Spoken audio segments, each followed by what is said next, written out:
वंदे मातरम।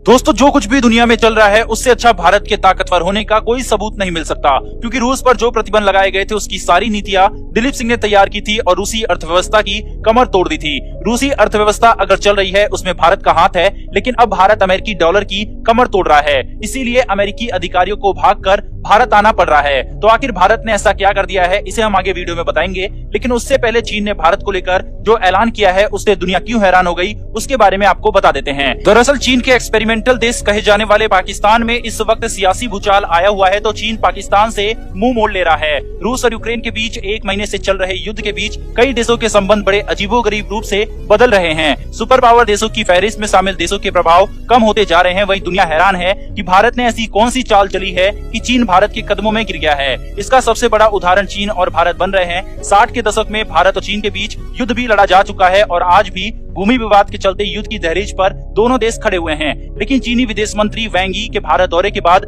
एकाएक चीन की विदेश नीति में आए परिवर्तन से भारत और चीन के बीच समीकरण बदल रहे हैं। वहीं पर कई जगह तो ये सवाल उठ रहे हैं कि क्या चीन भारत से दोस्ती करना चाहता है। इनका भारत की तारीफ करना कई देशों को चौंका रहा है। आपको बता दें, अभी कुछ दिन पहले चीनी विदेश मंत्री भारत दौरे पर आए थे। उनकी मुलाकात भारत के विदेश मंत्री एस जयशंकर और एनएसए अजीत डोभाल से होने वाली थी, लेकिन वह भारत के प्रधानमंत्री के कितने बड़े फैन हैं कि वो मोदी से मिलवाने की सिफारिश करने लगे। बहरहाल भारत के प्रधानमंत्री से तो उनकी मुलाकात नहीं हो पाई, लेकिन अजीत डोभाल को चीन आने का उन्होंने ऑफर दे डाला। चीनी विदेश मंत्री यही नहीं रुके, भारत में रहते हुए चीनी पीएलए सेना को गतिरोध वाले इलाकों पर भारतीय सहयोग मामले को सुलझाने की हिदायत दे डाली। चीन के बदलते रुख का एक और उदाहरण है कि लगातार चीन भारत की विदेश नीति के कसीदे पड़ रहा है। दरअसल रूस और यूक्रेन के युद्ध में लगातार भारत के रुख का चीन समर्थन कर रहा है और चीन दुनिया को बता रहा है कि भारत को अपनी विदेश नीति तय करने की खुली छूट है। वहीं पर चीनी विदेश मंत्री चीन पहुंचते ही सरकारी मीडिया से बात करते हुए वैंग यी ने बताया कि बॉर्डर पर भले ही चीन और भारत की सेनाएं आमने सामने हो, लेकिन फिर भी दोनों को एक दूसरे से जरा भी डर नहीं है, क्योंकि दोनों के बीच कभी भी युद्ध नहीं हो सकता।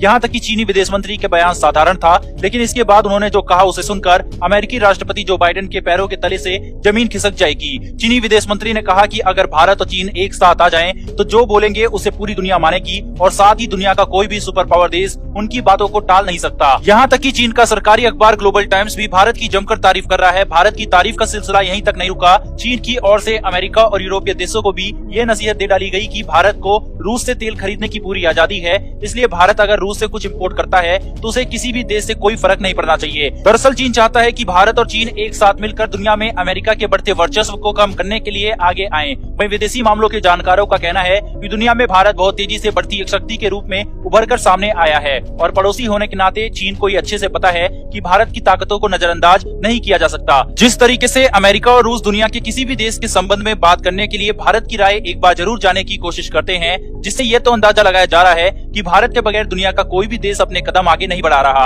आपको याद होगा कि जब अफगानिस्तान में तालिबान ने कत्लेआम शुरू किया था तो किसी भी देश की हिम्मत अफगानिस्तान में जाने की नहीं हुई थी। वह सभी भारत आते थे, यहाँ तक कि कई दिनों तक भारत की राजधानी दिल्ली में दुनिया के विदेश मंत्रियों का तांता लगा हुआ था। बहरहाल दोस्तों, बढ़ते हैं दूसरी खबर की तरफ। दरअसल अमेरिका ने रूस पर कई प्रकार के आर्थिक प्रतिबंध लगाए हैं, जिसका रूस पर प्रभाव भी दिखना शुरू हो गया है। रूस की लगभग 80% अर्थव्यवस्था टूट चुकी है। वहीं पर 20% बची हुई अर्थव्यवस्था को भारत मजबूत करने के लिए समय समय पर रूस से कुछ खरीदारी कर लेता है, लेकिन भारत रूस से जो खरीदारी कर रहा है उसको रुपए पेमेंट और रूबल पेमेंट में कर रहा है। इसकी वजह से अब दुनिया में अमेरिकी डॉलर पर गहरा संकट मंडराने लगा है, क्योंकि अब कई देश भारत के इस रुख को देखकर रूस से अमेरिकी डॉलर में खरीदारी न करके किसी दूसरी करेंसी में खरीदारी कर सकते हैं। अब इसी वजह से अमेरिकी डेप्यूटी एनएसए दिलीप सिंह भारत दौरे पर आ रहे हैं और भारत और अमेरिका के बीच कई मुद्दों पर बातचीत हो सकती है। फिलहाल दोस्तों, इस वीडियो में इतना ही, लेकिन चीन द्वारा की जा रही लगातार भारत की तारीफ पर आपका क्या विचार है कि क्या सच में चीन भारत से रिश्ते बेहतर करना चाहता है या ये सिर्फ उसका दिखावा है? कमेंट बॉक्स में अपनी राय जरूर दें। फिर मिलेंगे ऐसी एक नई वीडियो के साथ। धन्यवाद। जय हिंद।